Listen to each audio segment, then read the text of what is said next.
Hello everyone.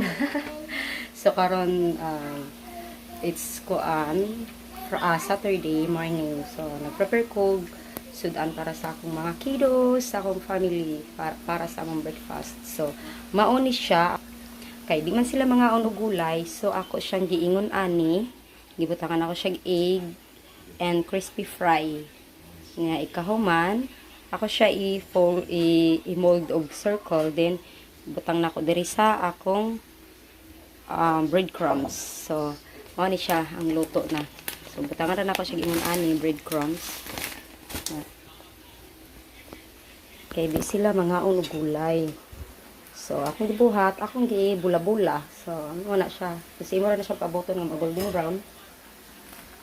Golden brown na siya. Kung saan mo kuhaon. Kay aron nga syempre maluto ko dang ilalom kay dagko ra ba akong nakuan karon. Dagko akong nakuon. Ako na fold. Samahan siya.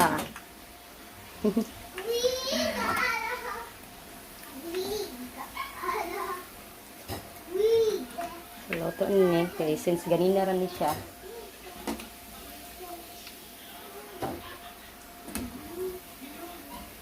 Di sila mga gulay. So, akong gibuhat og ingon ani para makakaon sila gulay. Ako ni siyang gikuan balik 3 kinds of vegetables ako na gihalo. Kuan siya kanang carrots, pichay and repolyo. Cabbage. Sama na siya. So, mag-fold up ko karon kay aron akong lutoon. Sama na siya karon. So, see you later when mga una na sila. So, bye-bye!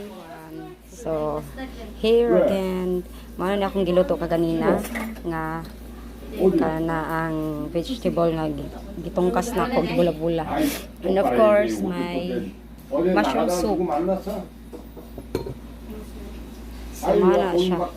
And then, I will show also the kimchi pajun in Korea. Kimchi pajun. So, I'm cooking also ana kay para sa akong banana. Siguro kung hingos kay gisipon jud ko. So, and of course, everyone, just until here again and see you again in my next video. Bye-bye!